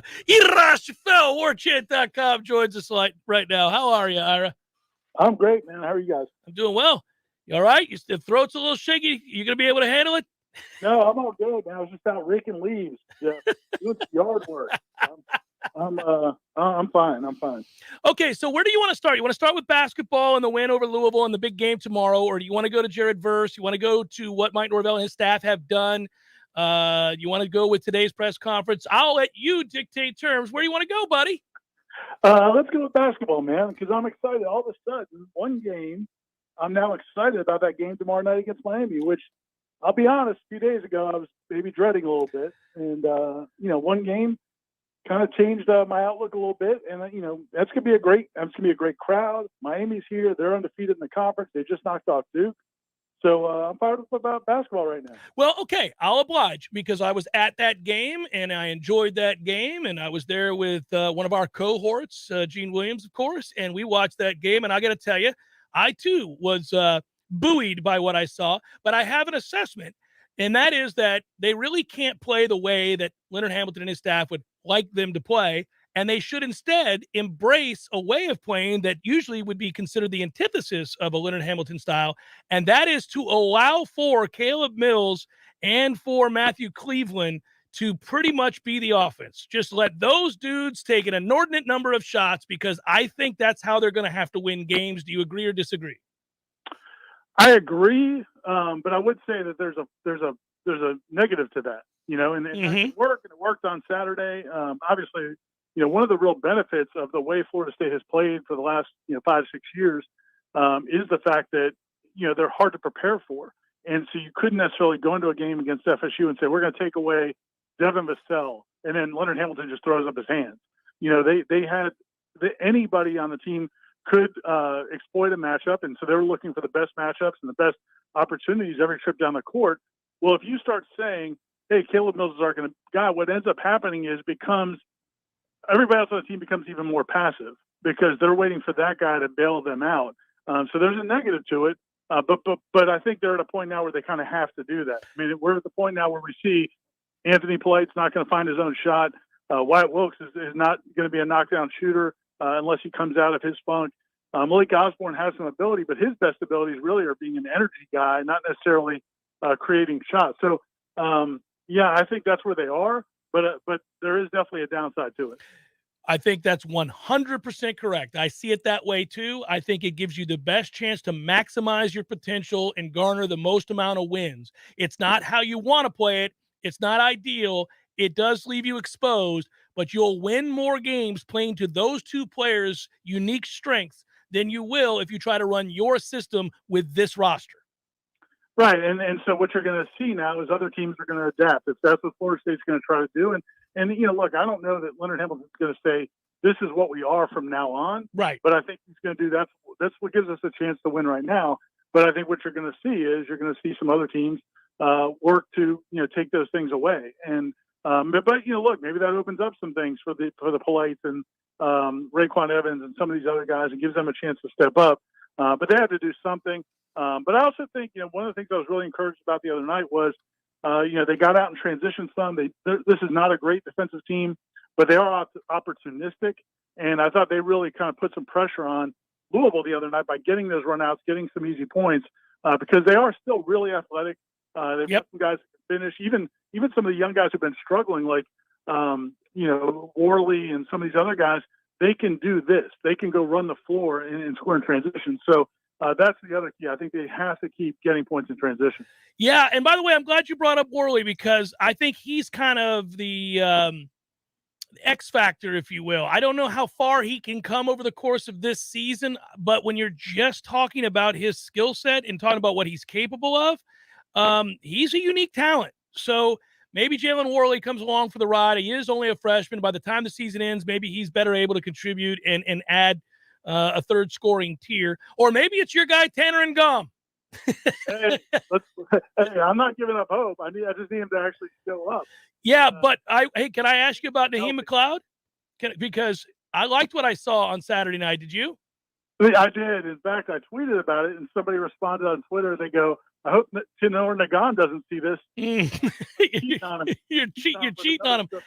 I like McLeod. That looked composed. It looked like it was maybe something he could replicate. I'm not expecting him to take over games, but he's got some thickness to him too. He's going to, at the very least, alter shots and cause teams some foul trouble if they don't have the requisite size. Yeah, I like him a lot, and I think he is more skilled than we've probably seen as he gets more confidence. I mean, he's got a nice touch. His touch on his free throws tells you he's got hand talent. And he's got some physicality, and he can be a little bit of an enforcer. Defensively, those block shots were big and early in that game. He had a couple of huge offensive rebounds early in that game as well. So yeah, I think they got to like sit through his frustration. There's going to be frustrating moments. There's going to be times with him, with John Butler, with all these guys where they just get lost defensively. Yeah, they do. And you saw it the other night where Louisville a few times. I mean, just like parts like the Red Sea, and guys have free lanes to the rim or you get wide open looks. They were fortunate the other night. Some of those wide open looks didn't go down for Louisville. All right. Now segue over to what we're seeing with Mike Norvell and his staff. And since you and I last talked, obviously a couple of huge commitments. We already saw them addressed through the transfer portal. We talked about wide receiver, and we've had a chance to talk about those guys, although another guy has been added in Wright from West Virginia, who's a bona fide, I think, a guy that's played big-time college football and been productive. You throw him in there with Micah Pittman and Johnny Wilson and Deuce Spann, and you feel good about that. And, of course, the big revelation over the weekend, right on the heels of a linebacker, you get Jared Verse. So they're having the success that they need to have in that transfer portal. Your thoughts on Mr. Verse, who I thought came across as incredibly mature and almost sounds like a younger version of Jermaine Johnson, right? With that maturity and the way he went about the process of figuring it out and why he wanted to come to Florida State. I'm not going to say he could ever live up to Jermaine Johnson, but he's got 3 years to do it. Yeah, 100%. And I think the fact that, what you touched on was exactly something that came across in all the interviews he did. I mean, there's little things you can pick up by how responsive players are when they're talking and the things they talk about and some of the little details that come up. And I just think the fact that, he wasn't a guy who made this decision with his entourage, his people. He made this decision with his mom. I think the fact that what Florida State's pitch was really resonated with him. Like, yeah, sure, you could go to Oklahoma or you could go to Tennessee, but if you come to Florida State, you could be Jermaine Johnson and Keir Thomas, and there's a benefit to that, and that's going to help you. And then I think what Mike Norvell has done and the way his approach, I think, resonates with older players. I think that's why they've done so well in the portal the last couple of years. It's not necessarily the instant return. Sometimes it's a bigger picture, and I think they've done really well with that. But yeah, man, they've still got a way to go. They've still got more opportunities. I think I could see them bringing in another several players, and they only have a few small needs left. So they've done a really good job. Whether or not that's going to get them into a position where they can knock off a Clemson or knock off Florida, we'll see. But they've definitely improved this overall roster in the last few weeks. Yeah, and by the way, again, they're not done yet. That's something you just said, but I want to echo that. There's more guys that they can get, and I'm excited to see who they target and who else adds to that ledger. Because when you take all those guys, Ira, that we're talking about that have now come in on the heels of that class, all of a sudden you look at that and you say, man, this is easily a top 15, top 10 class. So you get excited. You think to yourself, all right, on the heels of a 5-7 season, I'll take that. And again, as you said, this guy, Winston Wright, out of West Virginia, he's the most proven of these wide receivers. I think he was second team All Big 12 last year. He's a guy that he's put up big numbers, 60-something catches, an explosive kick return guy. So he's the most proven commodity. But all of these guys have played college football. And I really think that's a big deal. And, Leonard Hamilton spoke about that today, just talking about what they're seeing in basketball and these guys in the transfer portal. And sometimes schools are going out and getting guys who are fourth or fifth year guys who maybe weren't at marquee programs and maybe haven't been superstars. I think Adrian mentioned the last night on the Smash that one of those guys at Wake Forest that had a big night against Florida State is averaging like 20 a game. He averaged like 8 a game at Oklahoma. Sometimes a new start, a new opportunity, a new system, and you're bringing in guys who are much older. You're not going to hit on all of them. But I think Keir Thomas exceeded our expectations. Jermaine Johnson exceeded our expectations. A couple of guys didn't. But I think that, there's an opportunity to kind of strike gold a little bit more with some of those older guys than if you're just taking in high school players. Who you got tonight? Man, I'm going with Alabama. I still can't wrap my mind around Stetson Bennett playing well against Alabama. So I think, I saw that Georgia secondary once against Alabama, and I know Alabama doesn't have all their guys, but I like Alabama to win it. Which I don't even know who I want at this point, but I think Alabama's going to win it. I think you're probably bored like everybody else. You're just watching because you feel obligated to. I'm watching because I've got Georgia, and you're going to lose that bet, buddy. Georgia's coming up big tonight. I'm cheering for you, but that's what I'm cheering for. I'm not cheering for Kirby. I'm not cheering for Saban. I'm cheering for you, but not a big believer in Kirby or Stetson in a big game. Think about all the Georgia fans tonight that are tuning in, many of whom have lived a good long life already and never seen a national championship victory. Think about how long it's been for Georgia. So here we go. We need that to happen for them tonight. There you go. 40 plus. Alabama, it's been fewer months than years for Georgia. It's been a few hours for Alabama. All right. Be good, brother. I'll talk to you later. See you, man. Later. Yeah, think about that. So the frustration for the Corey Clarks of the world and many who have tuned into this show for many years, like it's absurd that we've been waiting this long. And my brother-in-law is in Indianapolis. He and my sister, they made the flight. It's funny. We're sick of Georgia, yet they haven't won the title yet. No. And they know that very well. Yeah. So it's all novel to them. And I know quite a few people, but specifically family members that they're there. And they took tomorrow off in case. Well, I guess either way. But, they're not going back to Atlanta till Wednesday. So enjoy. Celebrate the Dogs' national championship victory. What a night it's going to be, man. No, he's a Braves fan, too. That'd be wow. You get nothing more. That's it. Well, it's like you and me. I mean, watching the Lightning and the Bucks win championships every year. We can have more. We can. That's yeah, fine. we can continue. That's right. fine. Well, I want to say that I will salute with a hearty Dos Artes a Georgia national championship. I believe you would. Yes, yes, I would. Isn't it funny how kind of rich Tampa got in championships? Like with COVID, like pre-pandemic, like, all right, we got that Super Bowl and we have the cup. We've seen it happen. Yeah. And then here we are now, still kind of have the Omicron level of the pandemic where it's just, we're not out of it completely yet. And yet we are rich beyond our wildest dreams now. Lightning 3 cups, 2 Super Bowls. Yeah, Lightning have a chance certainly to win another one. Could be back to back to back. We'll see. I mean, we went from 2 to 5 like that. That's crazy. Yeah, we're not the odds-on favorites to continue the streak in either hockey or football, but we're not out of the running. Without question, we're not out of the running. It would be. You could very well be sick of Tampa. Even Oh, more, they already everybody. are. Yeah, you could I be love it. even more in the next. God help everybody 5 if months. the Rays run into the World Series again and win that one. That could damn near happen. Jeff Cameron Show 93.3 Real Talk Radio, Warchant TV. Your local news now. A boy was seriously injured following a shooting Saturday afternoon. According to an incident report, the shooting happened on the 1000 block of Basin Street just before 2 p.m. Officers say a boy suffered serious injuries and was taken to a hospital for treatment. The shooting is believed to be accidental at this time. This is still an active investigation. The Tallahassee Police Department has arrested a 25-year-old man for a deadly shooting in a Tallahassee nightclub early Friday morning. Daquan Blount was arrested on Saturday and charged with first-degree murder. The shooting happened around 2:30 a.m. on Friday at Good Vibes Only on Railroad Avenue. The shooting resulted after a verbal altercation turned physical involving the male victim, Blount, and another male suspect. Blount sustained an accidental self-inflicted gunshot wound and fled scene. He and the suspect flagged down officers in the Thornton block of West College Avenue for medical assistance. The investigation is ongoing and there could be more arrests in the future. This is Rachel Lene with your Real Talk 93.3 local news update, brought to you by Macklemore Systems, Tallahassee's go-to Mac store. Check them out online at macklemoresystems.com. This is meteorologist Paul Trombley with your Real Talk 93.3 weather update.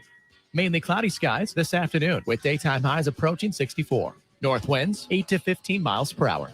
Lows level off around 38 tonight, partly cloudy. Daytime highs approaching 57 tomorrow. Lots of sunshine outside. Highs level off around 59 Wednesday under cloudy skies. 62 Thursday. This report is brought to you by the Lawn Johns. For all your landscaping and lawn care needs, visit thelawnjohns.com. Right now, 61. Our friends at ISF want to wish you a very happy new year. Listen, you want to do amazing things. You have big visions and goals for the future, and you work hard to move your agency forward while navigating the unique challenges inherent in government operations. ISF understands. They're a national management and IT consulting firm serving clients across the country. As we turn the page to another year, ISF reminds you to think big and stay focused on your goals for the future. ISF, your vision, our expertise, solving the future. Visit ISF.com to learn more. If you weren't the owner of Gordo's and all those wonderful restaurants, Eddie, what would you be doing? You know, I think I'd want to be I don't know what I'd want to be. A boat captain or a cowboy. You know how to use a lasso? No. You'd have to do that if you were a cowboy. Yeah, but I've never even been on a horse. It's not my place to be on a horse. I agree. And the horse thanks you. Gordo's, bringing the flavor and flair of Cuban food to Tallahassee since 1996. It's Congressman Michael Waltz on the Greg Tish Show. Good morning, Congressman. How are you doing? Hey, doing well. Again, just what you have to go through day in and day out. I don't know how you have hair left, or like Matty Rowe, just completely bald. Hey. Sorry. And the irony of it all, the progressives are the tail wagging the dog. This whole bipartisan White House is a joke. We're just watching them eat their own. The Greg Tish Show, Monday through Friday, 6 to 9 a.m., only on Real Talk 93.3. The Cameron Show is a production of the Warchant.com Multimedia Network. Check out Warchant.com today for the latest news inside Florida State athletics. That's Warchant.com. Now, back to Jeff on Real Talk 93.3.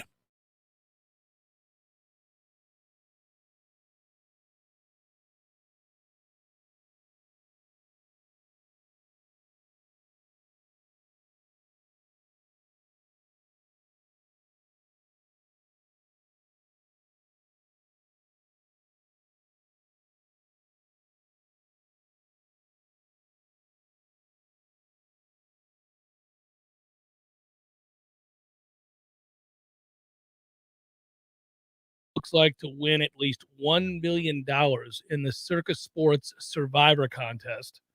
Circle Las Vegas, Billy Chippis, along with Derek Stevens, two gentlemen seen in the video at the Circa watching the Chiefs game against Denver. That was the final game they had to have to win $1 million in the survivor pool. And that game got a little too close for comfort for a while, but it's salted away with a catch to Kelsey late, and they show them watching the screen together as they both just won $1 million. $1 million. And the scene is as you might guess. Well, are they Joe Blows off the street that saved up to enter this, or are they professional sports gamblers who won $1 million? Because it would hit different if you're just somebody who saved up to take a shot at this. Let's look at Billy Chippus. He's got 16 people that follow him.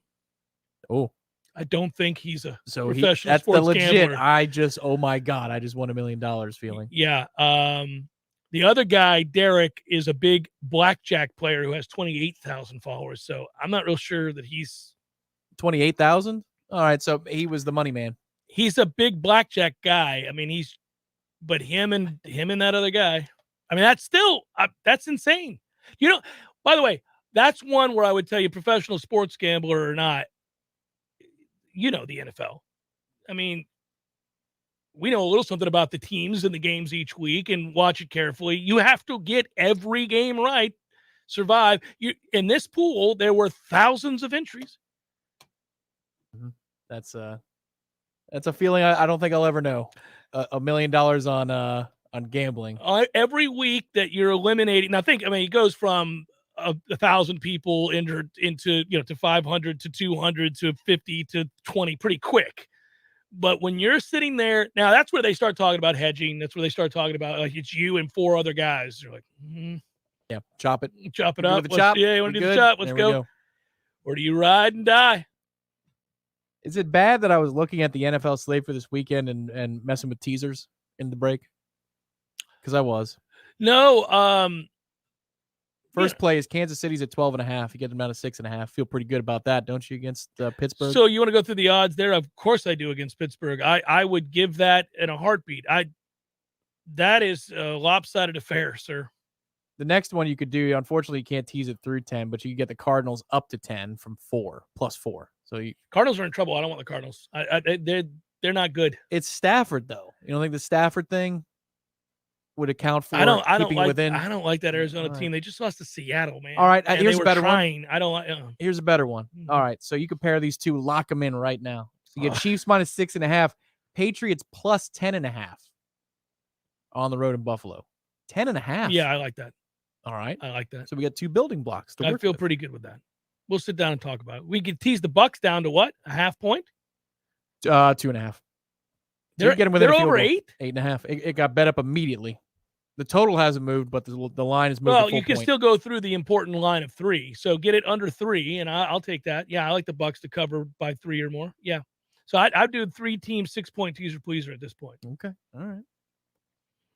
Listen, heads up. I've talked to you guys about our new friends at Preservation Financial Group before, but I want to bring them up again because there's a lot of different angles here.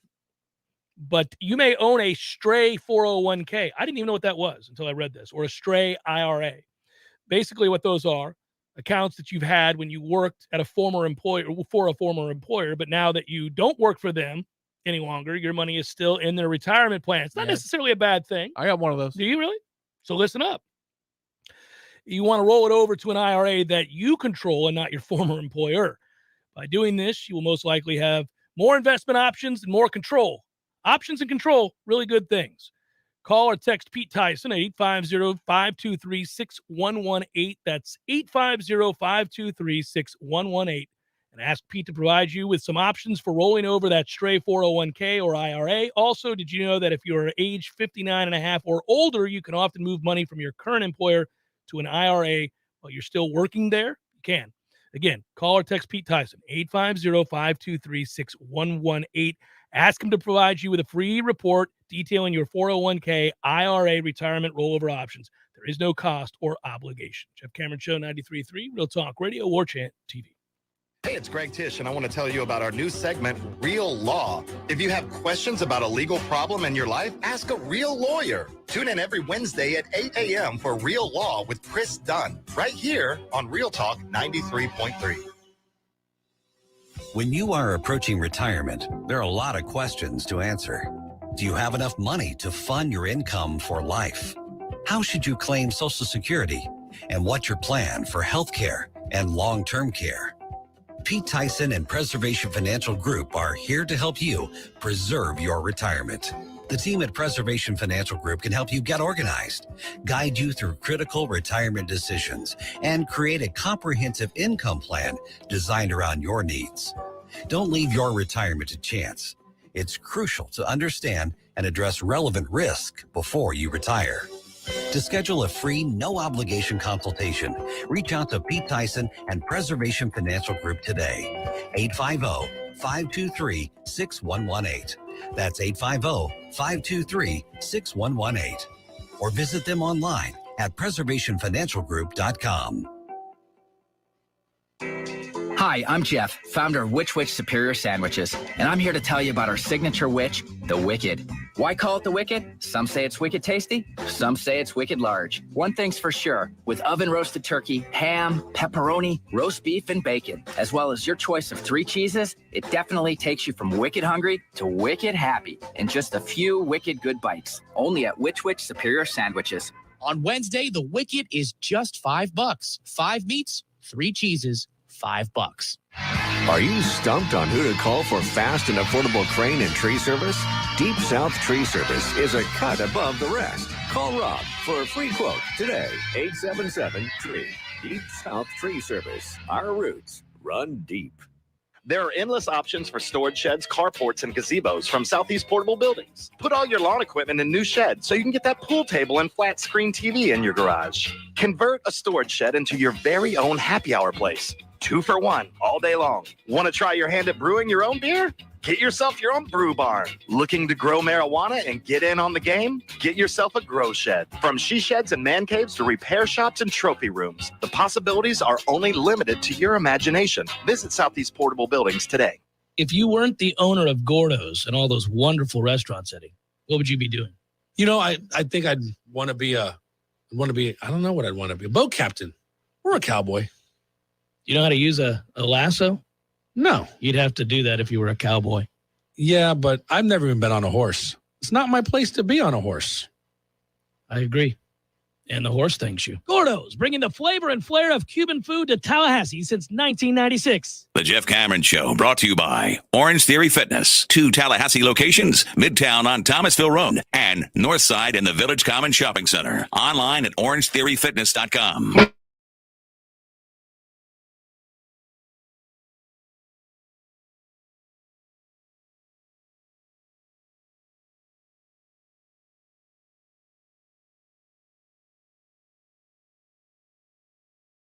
What the hell? Longest discussion ever. Let's go. Booking things is not easy, especially in these times. Don't want to hear about it.